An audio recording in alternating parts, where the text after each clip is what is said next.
পৃথিবীর বাইরে মানুষের বসবাসযোগ্য গ্রহের সন্ধানে বিজ্ঞানীরা বহু বছর ধরেই প্রচেষ্টা চালাচ্ছে।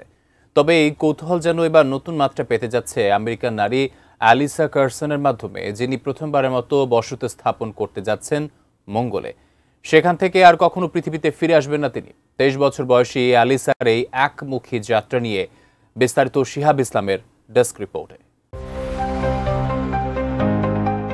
শুরু হতে যাচ্ছে নতুন এক অধ্যায়ের গল্প, যেখানে স্বপ্ন হয়ে উঠেছে বাস্তব। পৃথিবী থেকে হাজার হাজার মাইল দূরে মঙ্গল গ্রহে প্রথম বসতি স্থাপন করতে যাচ্ছেন একজন নারী মহাকাশচারী। বয়স মাত্র 23 বছর, কিন্তু মহাকাশের প্রতি তার ভালোবাসা আর উদ্যম যেন মাত্রা ছুঁয়েছে। বলছি মঙ্গলকন্যা এলিসা কার্সনের কথা, যিনি এখন মঙ্গল গ্রহে বসতি স্থাপন করার লক্ষ্যে এক অভূতপূর্ব অভিযানে অংশ নিতে যাচ্ছেন। একই সঙ্গে তিনি হতে যাচ্ছেন একমাত্র নারী যিনি মঙ্গল গ্রহে একটি স্থায়ী বসতি গড়ে তুলবেন এবং সেখানেই থাকবেন, আর কখনো পৃথিবীতে ফিরে আসবেন না।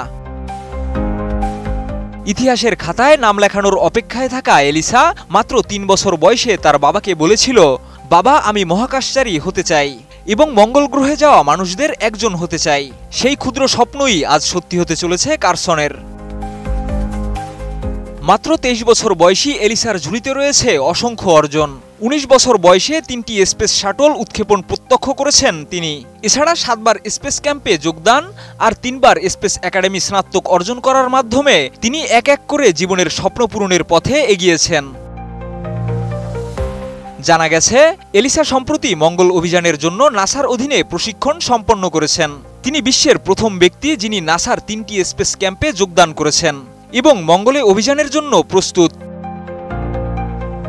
মঙ্গল গ্রহে অভিযানের সবচেয়ে গুরুত্বপূর্ণ অংশ হল মানুষকে অনুপ্রাণিত করা, যে মানুষও পৃথিবীর বাইরে অন্য কোথাও বাস করতে পারে। তিনি বলেন, আমি নিশ্চিত যে একদিন মানুষ পৃথিবী ছেড়ে অন্য গ্রহে বাস করতে শুরু করবে, আর মঙ্গলের এই যাত্রার প্রথম পথই দেখাতে যাচ্ছেন তিনি নিজেই। এলিসা মহাকাশ অভিযানের জন্য একাধিক আন্তর্জাতিক পুরস্কার ও সম্মাননা লাভ করেছেন, যার মধ্যে 2019 সালে অ্যাসপিড ডে ফেমে অ্যাওয়ার্ড এবং 2020 সালে লুইসিয়ানার অব দ্য ইয়ার সম্মাননা অন্যতম। এলিসা বর্তমানে আরকানসাস বিশ্ববিদ্যালয়ে জীববিজ্ঞানে পিএইচডি স্কলার হিসেবে পড়াশোনা করছেন এবং মাইক্রোবায়োলজি ল্যাবে স্নাতক শিক্ষার্থীদের গাইডও করছেন। এলিসা কার্সন এক নতুন যুগের মহাকাশ অভিযানকে বাস্তবে পরিণত করার জন্য যাত্রা শুরু করছেন, যেখানে মঙ্গল গ্রহে মানুষ একটি নতুন পৃথিবী গড়তে যাবে। এটি শুধুমাত্র একটি মহাকাশ অভিযানের গল্প নয়, এটি একটি আত্মবিশ্বাসের গল্প, যে বিশ্বাস শেখায় স্বপ্ন কখনোই ছোট করে দেখা উচিত নয়। শিহাব ইসলাম, ATN নিউজ।